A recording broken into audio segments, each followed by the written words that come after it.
Après un excellent premier tome qui permet de relancer la série Batman pour les débutants, est-ce que le run de Tom King continue à être aussi bon et qualitatif avec le tome 2, Mon nom est Suicide, dans la collection DC Renaissance chez Urban Comics? Un tome qui se focalise davantage sur la relation entre Batman et Catwoman et qui est toujours aussi introspectif. Est-ce que c'est toujours aussi bon? C'est ce qu'on va voir ensemble.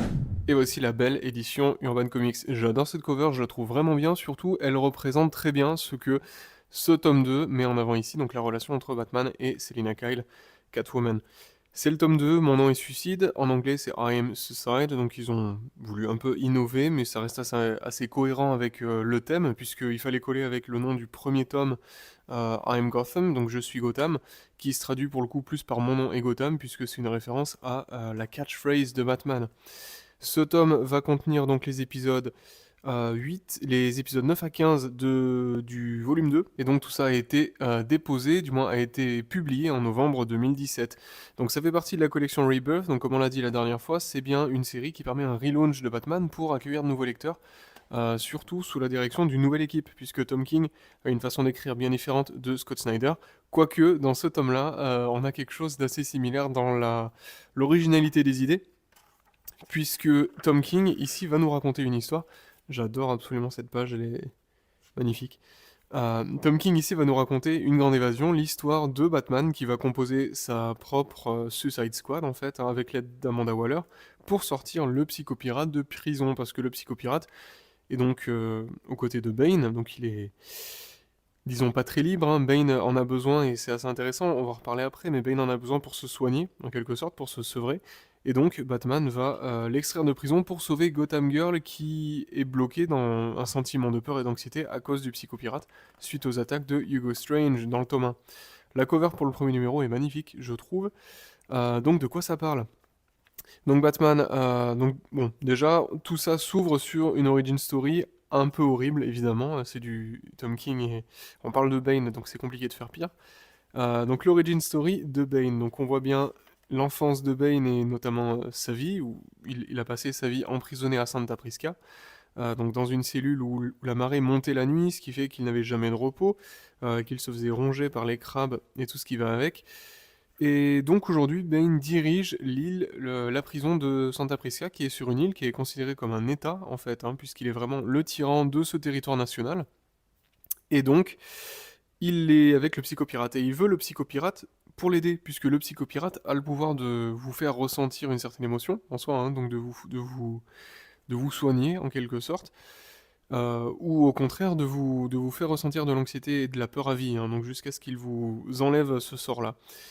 Donc Bane, en fait, l'emmène à lui pour pour le soigner, pour simplement le sevrer du venin, puisqu'il a arrêté le venin depuis un moment, mais il est totalement triste, il a des traumatismes liés à son enfance, évidemment, hein. On vient de parler de son enfance enfermé dans une cage absolument terrible, ou dans laquelle il a subi 17 ans de torture, il me semble, ce qui est absolument énorme. Donc évidemment, il a besoin d'être soigné, et il est prêt à être soigné, donc il demande l'aide du psychopirate. Déjà, je trouve ça hyper intéressant qu'un ennemi de Batman, qu'un antagoniste, ait ce recul thérapeutique, puisque ça en fait vraiment plus un anti-héros qu'un ennemi, parce qu'il a envie d'aller du bon côté, et c'est relativement intéressant de voir ça ici, puisque ça montre aussi une certaine vulnérabilité ici. Donc Batman, lui, a besoin du psychopirate pour sauver en fait Gotham Girl, qui est bloquée donc dans ce sentiment d'anxiété, comme on l'a dit. Donc il va donc aller à Arkham, et c'est à Arkham qu'il va venir recruter tous ses nouveaux membres pour son escadron suicide, hein, pour sa mission suicide d'invasion de Santa Prisca pour sortir le psychopirate de là. Donc, il va recruter Wesker, le marionnettiste, il va recruter, alors il va croiser tout un tas de monde aussi. Vous pouvez voir que la mise en page de Michael Janin est très sympa, assez originale, mais je trouve qu'elle est peu lisible aussi. Je me suis retrouvé à plusieurs reprises à ne pas savoir vraiment dans quel ordre lire, parce qu'on ne sait pas toujours si c'est des pages qui sont liées, si c'est une double page ou pas.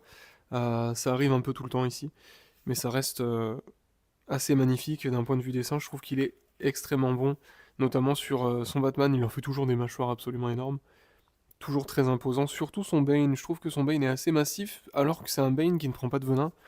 Donc ouais, c'est très propre au niveau dessin. Ça colle parfaitement au récit ici.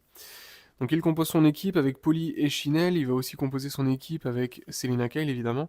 Polly et Chinel qui sont des... Alors beaucoup moins connus, hein. Il a pris... C'est ce que j'aime aussi beaucoup dans ce récit-là, c'est qu'il va vraiment fouiller dans les tréfonds de DC Comics, dans les tréfonds de Batman, pour faire ressortir des...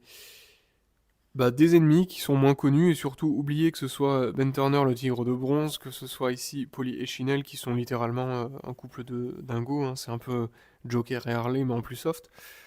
Donc une fois qu'il a cet escadron, et ben c'est parti, ils vont aller à Santa Prisca pour essayer de sortir le psychopirate de là.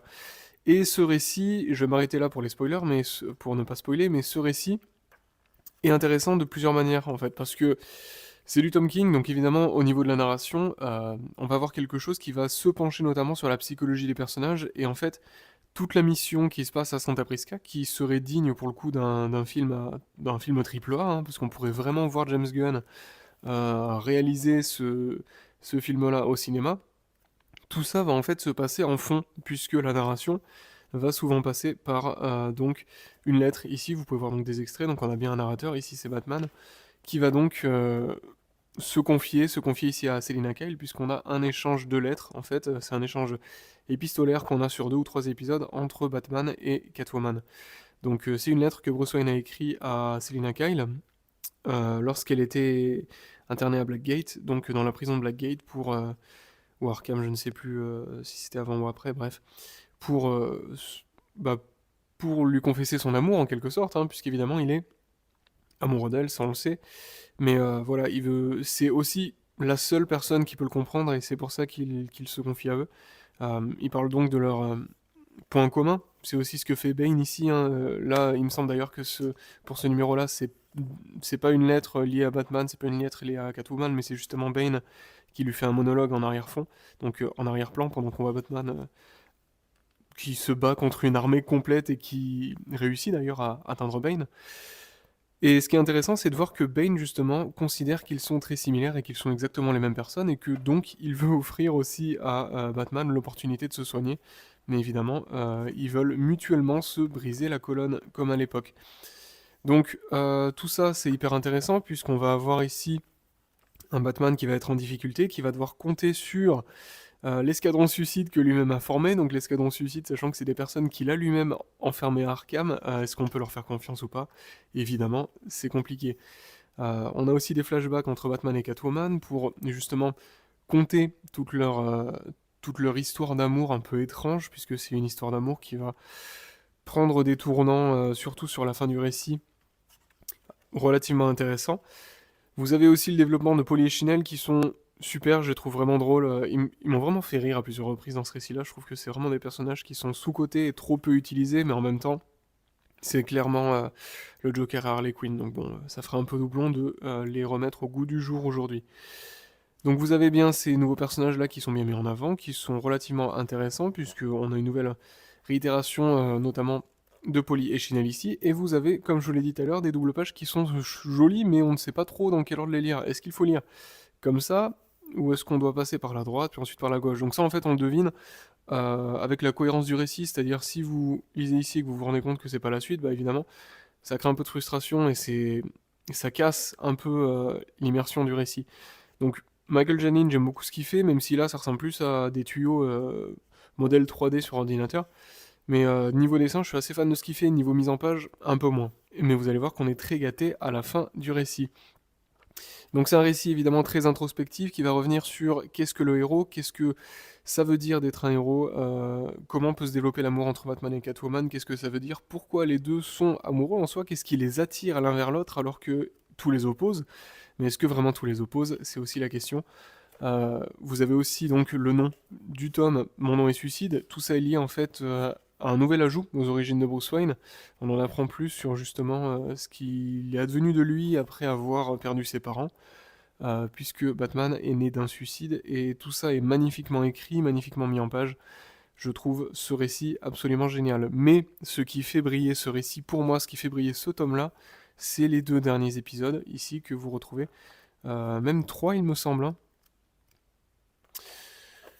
Ici, de toi à toi. C'est donc à partir de l'épisode 14, Tom King et Mitch Gerads, incroyable.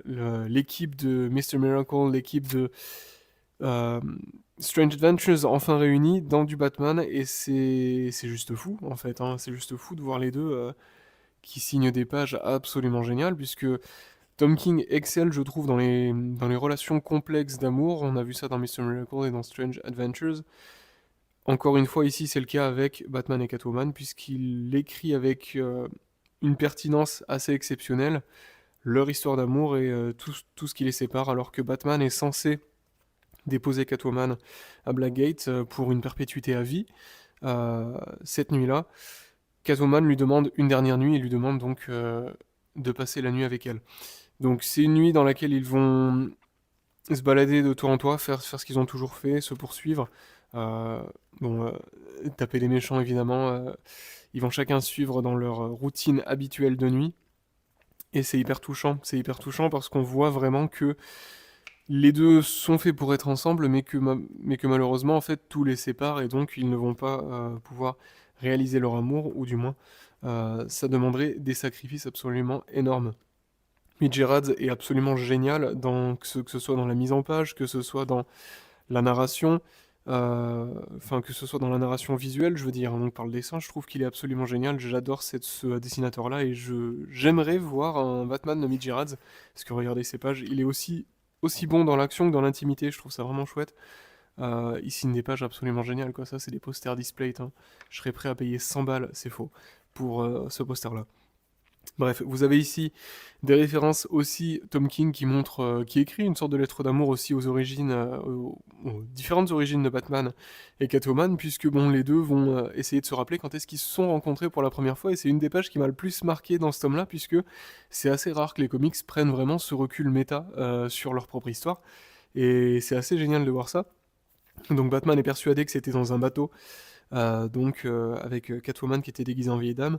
Tout ça fait référence aux premiers épisodes des années 40, donc évidemment c'est des origines très vieilles, donc Mitch Gerads, vous pouvez voir, représente ici le style en imitant les premières cases donc des années 40, alors que Catwoman, elle, se rappelle l'avoir vue dans la rue pour la première fois avec un visage balafré.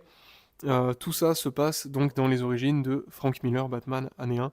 Tout ça est expliqué d'ailleurs en fin de tome, si vous passez à côté, si vous vous demandez qu'est-ce que tout ça veut dire, tout ça est expliqué ici, donc c'est assez cool d'avoir donc ce petit clin d'œil, ce petit easter egg, puisque Urban aurait très bien pu passer à côté et ne pas l'expliquer. Donc je trouve ça très sympa qu'ils aient pris le temps de le faire. Donc un tome, encore une fois, très introspectif, qui vient donc expliquer comment Batman est né d'un suicide, comment Batman et Bane sont au final très similaires, et comment Batman et Catwoman sont aussi très similaires, même s'ils ont fait des choix différents pour traiter leur traumatisme, et du moins pour passer à autre chose. Au niveau de la narration, c'est assez original, c'est assez magnifique au dessin, même si je trouve que la pépite de fin, c'est vraiment les épisodes de Mitch Gerads et Tom King, que je trouve aussi bien écrits que beaux, et voilà, moi j'en redemande, en tout cas je trouve ça absolument génial. Je le conseille bien évidemment, c'est aussi bon, donc c'est le deuxième tome de la trilogie, puisque vous avez un troisième tome qui va être intitulé Mon nom est Bane, et ce sera donc la conclusion de ce grand premier arc sur Bane de Tom King. Vous l'aurez compris, c'est un tome que je trouve exceptionnel, qui est toujours aussi bon dans la lignée du premier tome, avec une introspection qui continue dans le personnage de Batman et Catwoman, même Bane, pour vraiment parler de traumatisme ici, alors que le premier tome parlait notamment de deuil. Ici on est plus dans la notion du traumatisme et de la façon dont les personnages peuvent gérer leur douleur. Donc on est toujours dans un récit très psychologique, à voir ce que le tome 3, Mon nom est Bane, va apporter sur la table avec le retour de David Finch au dessin. On en reparle très bientôt. Merci d'être toujours aussi nombreux sur On Demande des Comics, merci pour vos j'aime, likes, abonnements et commentaires. On se retrouve très bientôt, bonne lecture à tous.